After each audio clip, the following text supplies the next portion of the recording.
Bueno, y como lo hemos estado informando desde temprano, un grave accidente de tránsito dejó esta mañana 6 personas fallecidas y 40 heridas, algunas de ellas todavía en riesgo vital.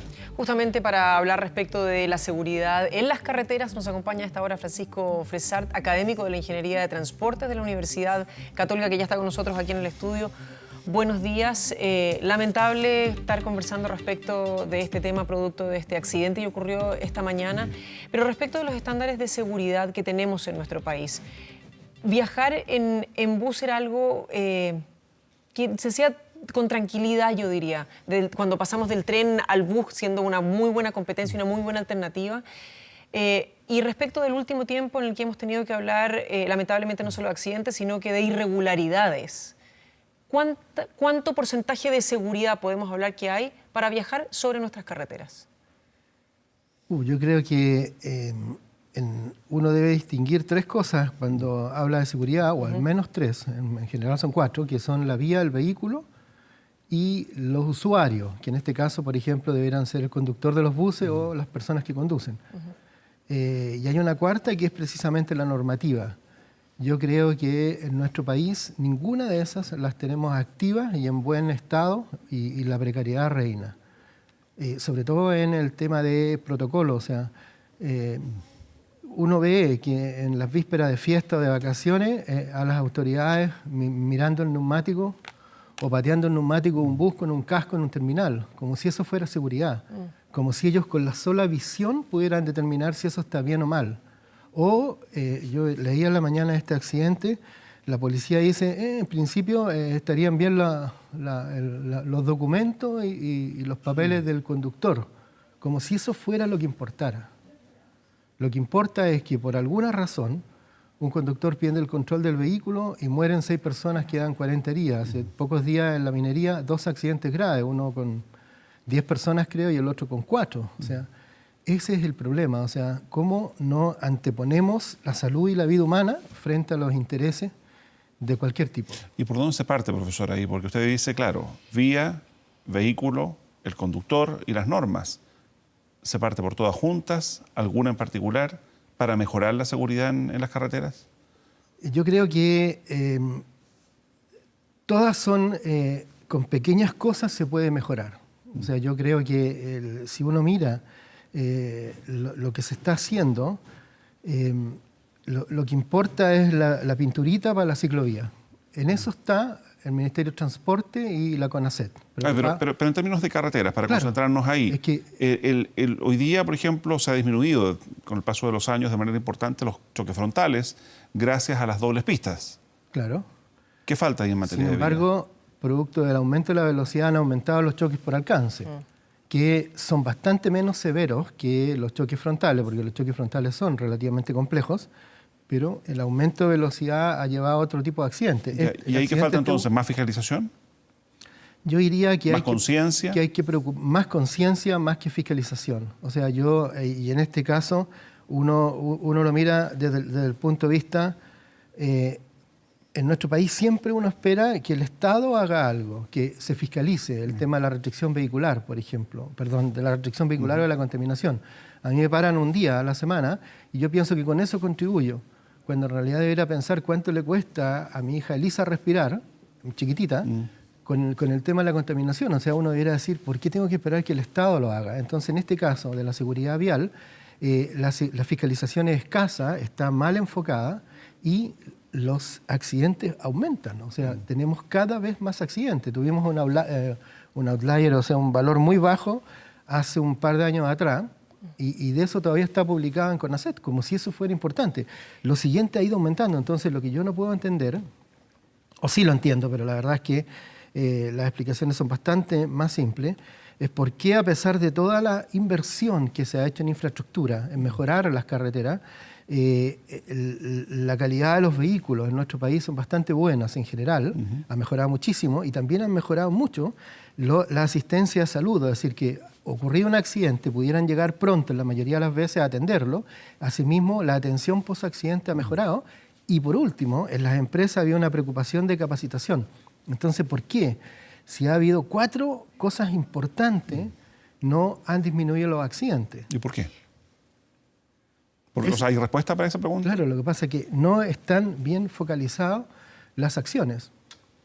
A ver, pero cuando hablamos de focalizar bien las acciones, y usted decía respecto de las cifras que hay en el último tiempo, un informe de la CONACET habla que durante el 2017 se produjo un pic histórico de los últimos 45 años respecto de la cantidad de accidentes.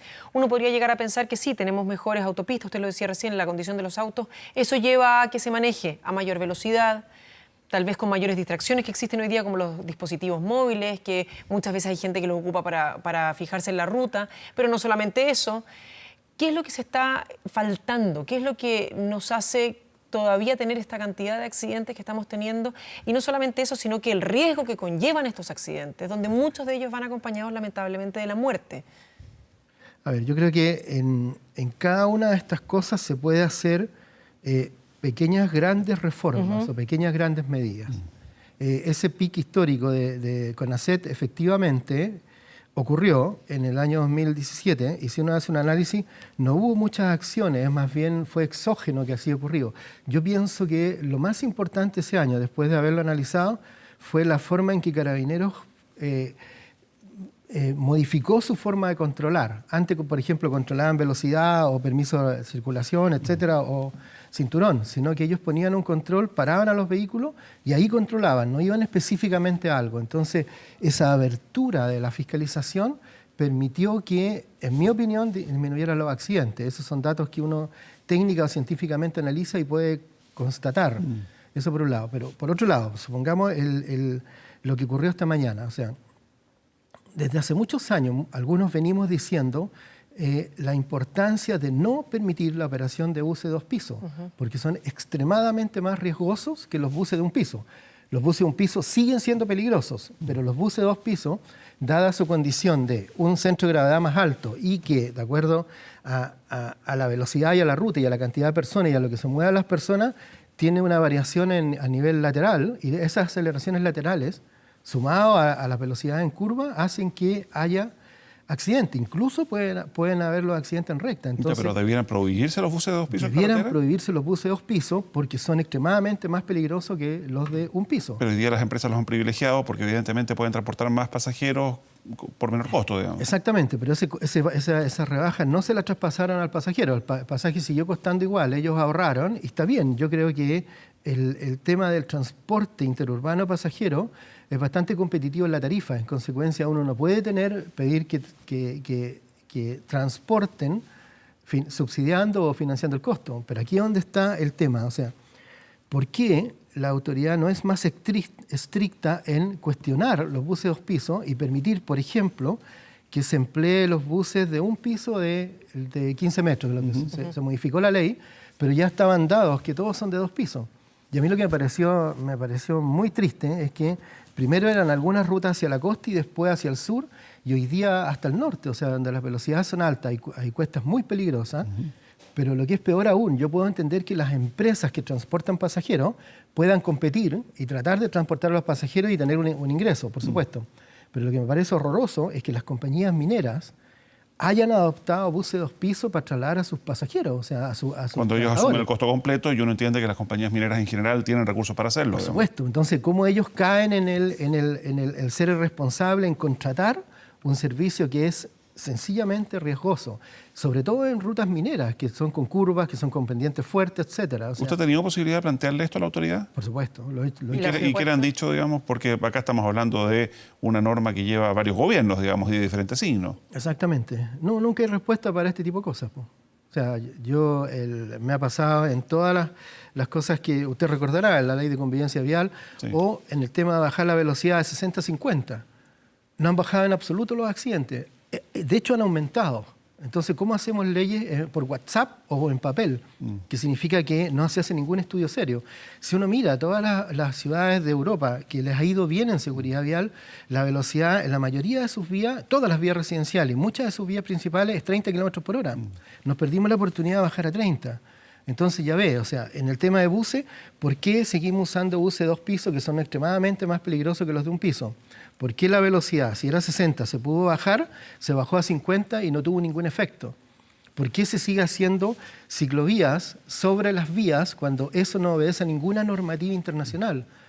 Y más aún por el costado izquierdo, que son donde los vehículos adelantan o pasan con mayor Bueno, más velocidad. velocidad, claro. Entonces, ¿cómo seguimos haciendo las cosas mal? Entonces uno al final dice, ¿qué hago? Uno se dedica ya a hacer clases, a asesorar a empresas más serias que se preocupan realmente de la seguridad, etcétera. Entonces, ese es el punto. O sea, uno como que ya se cansa de hacerle ver a la autoridad cuán mal se está haciendo en muchas materias en seguridad vial. Profesor, en la otra vereda, no solamente poniendo la responsabilidad en las autoridades, sino que en cada uno de nosotros, ¿cuán buenos somos para obedecer las nuevas normativas, para crear conciencia, lo que usted decía en un principio? ¿Por qué no pienso mejor cuánto es el mal aire que yo le estoy dando a mi hija respecto de cuánto puedo usar yo más todavía el automóvil, por decir un ejemplo? Yo creo que la solución va en lo que usted refiere, es decir, no tenemos por qué esperar que la autoridad fiscalice, que la autoridad sancione, que la autoridad nos imponga. Lo que tenemos que hacer es qué ejemplo le doy a mis hijos o cómo quisiera que, en particular a mis hijos les digo siempre, 6 hijos, que nunca, nunca, nunca, jamás anden por la calle en bicicleta, siempre por la vereda, no importa. Pagaremos el parte, pagaremos la sanción, pero yo no quiero enterrar a un hijo. Entonces ese es el punto, es decir, ¿qué hacemos nosotros para, por ejemplo, en el tema del transporte escolar? ¿En qué condiciones van los niños? Amarrados, o sea, el cinturón es algo, el cinturón de seguridad es un instrumento de precisión que explosiona cuando se produce un tirón fuerte y aprieta a la persona contra el asiento. Estos son simplemente una wincha que le ponen unas trabas y las ponen así. La autoridad mira, sí, tienen los cinturones. No se usan. Si es que los tiene. Si es que los tienen. No se usan, no se pueden usar. Y si se llegaran a requerir un accidente, no sirven de absolutamente nada. Esos niños probablemente vayan a golpear su cabecita en el asiento adelante. Entonces, ¿qué hacemos los padres? Por ejemplo, en mi caso, nosotros tenemos 2 hijos. Yo tengo hijos grandes y 2 hijos chicos. Nos cambiamos de casa porque a mí me parecía horroroso poner a mi hija Elisa de 3 años y a Clemente de 9 en el transporte escolar, que era un buen vehículo, y le tuve que poner la silla, pero nos cambiamos porque yo encontraba que vivía tenso. Entonces duramos un trimestre y lo cambiamos. Entonces los papás tenemos que exigir seguridad para nosotros, pero no esperar que la autoridad lo imponga, porque la autoridad no lo va a hacer. Tiene muchísimas otras cosas y todo es urgente. En consecuencia, uno tiene que decir, es mi vida, es la vida de mis hijos, de mis seres queridos, y uno tratar de hacer las cosas mejor nomás. Pero partir de a poquitito, pero partir y no partimos. Ese es el problema. Profesor Fressart, muchísimas gracias por habernos acompañado esta mañana. Por supuesto. Muy buenos días. Buenos días.